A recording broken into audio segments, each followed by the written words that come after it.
Namun, tepat ketika Xiao Yan terbangun dari gua dan menuju benua Taman Naga, di tepi dunia alam ilahi yang luas dan diselimuti perak, apa yang dilihat Su Wuzong hanya sebagai titik hitam, baru terungkap saat didekati, adalah sebuah kapal kolosal yang sebanding dengan bintang, mengambang tepat di kehampaan.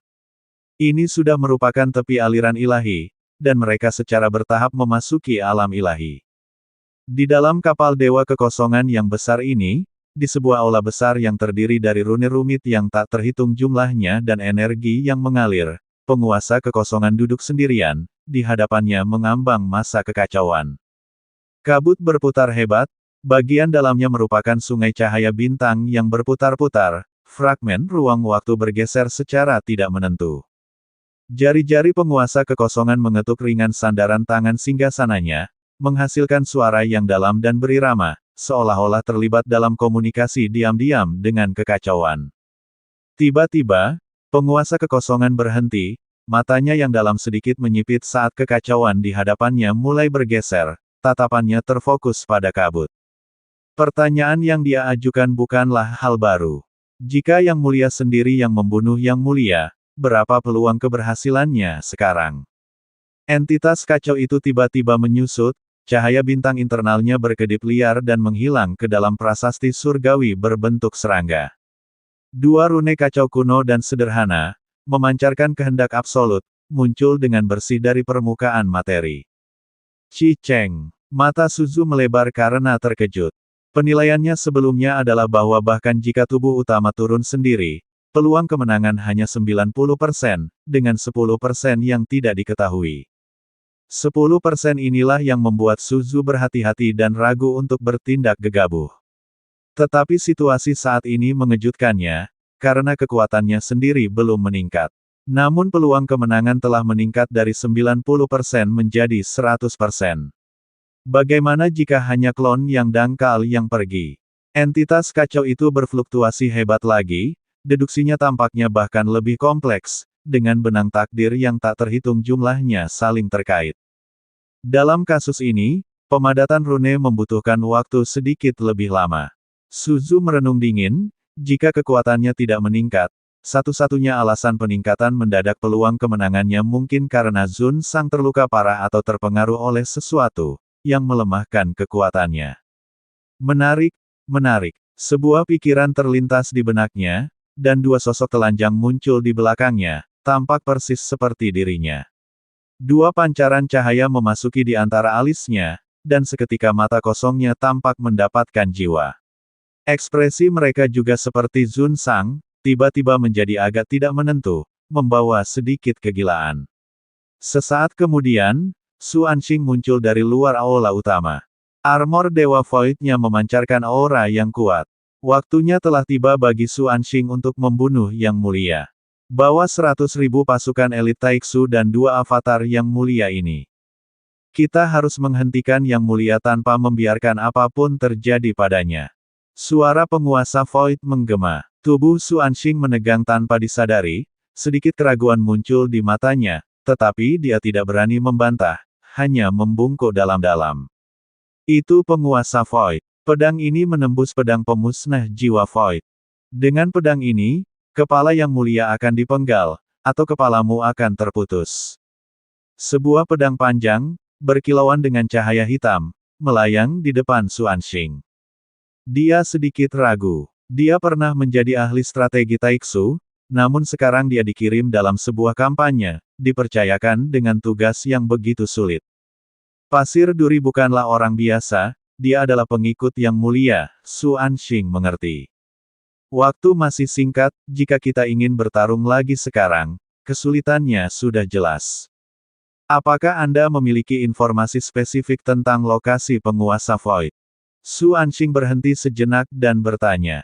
Meskipun dia diperintahkan untuk pergi ke Zusha Xiaoyan, dia tidak memiliki lokasi yang tepat. Akan memakan waktu selamanya untuk menemukan lokasi 9 alam duoda. Informasi yang dia peroleh sebelumnya menunjukkan bahwa itu muncul di alam mistik surga barat. Dia bisa pergi ke sana untuk mencari petunjuk. Kasus-kasus dari berbagai abad sudah dicari di catatan sekte aneh. Setelah ditemukan, dia akan segera memberitahu Anda, Guru Chen Sengdao. Baik, bawahan Anda pamit. Su Anxing menerima perintah itu dan pergi. Mata Suzu berkedip, masih merasa gelisah. Dia akan melakukan gerakan lain, dan hanya gerakan tersembunyi yang cukup aman. Tatapan guru Nan rumit, dan dia sepertinya sedang memikirkan sesuatu. Sayang sekali penguasa ilusi telah mengkhianati Lin Chang. Dia benar-benar tidak berguna. Xiao Yan melayang diam-diam di sarang naga. Angin unik benua bundaran naga berhembus di sekitar tatapannya yang dalam. Dia sekarang telah sepenuhnya menyembunyikan auranya.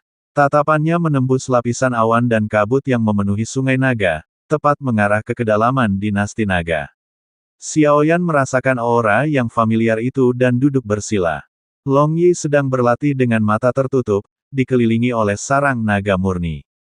Beberapa wanita naga mengelilinginya, berkerumun bersama, tatapan mereka dipenuhi kekaguman yang tak tersirat. Selain itu, Bao Bao, yang memiliki garis keturunan naga emas merah, menyemburkan api dari hidungnya, melindungi Long Yi, keduanya tampak telah menjadi teman baik. Ketegangan sarafnya tiba-tiba mereda, melihat roh naga selamat dan sehat, dan bahkan memeluknya sebagai teman, membuat pikirannya tenang. Ia melepaskan penyamarannya, tidak lagi bersembunyi, dan melangkah maju, muncul tiba-tiba di atas dinasti naga. Saat auranya menghilang, tatapan tajam, hampir jahat, menembus awan dari kedalaman dinasti naga, tepat menargetkan Xiao Yan. Sebuah suara agung menggema seperti guntur. Di dalam sarang naga, dengan pakaian yang tidak terlalu elegan, Xuan Huang dikelilingi oleh banyak wanita. Xuan Huang memeluk Xiao Yan, sepenuhnya menyelimutinya, wajahnya langsung berseri-seri gembira, terlepas dari apakah ia mengenakan pakaian atau tidak. Pakaiannya memperlihatkan bagian pribadinya kepada Xiao Yan. Hei, Xuan Huang, Xiao Yan terbatuk, dan baru kemudian kedua Xuan Huang menyadari apa yang terjadi, baju besi mereka muncul. Haha, aku benar-benar minta maaf, ras naga tidak memiliki aturan dan peraturan yang sama dengan manusia, dan mereka juga tidak memiliki kebiasaan mengenakan pakaian.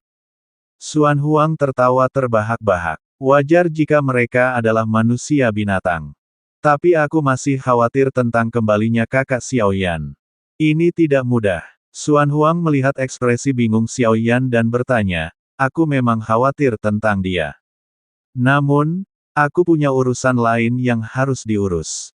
Pertempuran besar akan segera terjadi, dan aku ingin meminjam dunia gunung dan laut.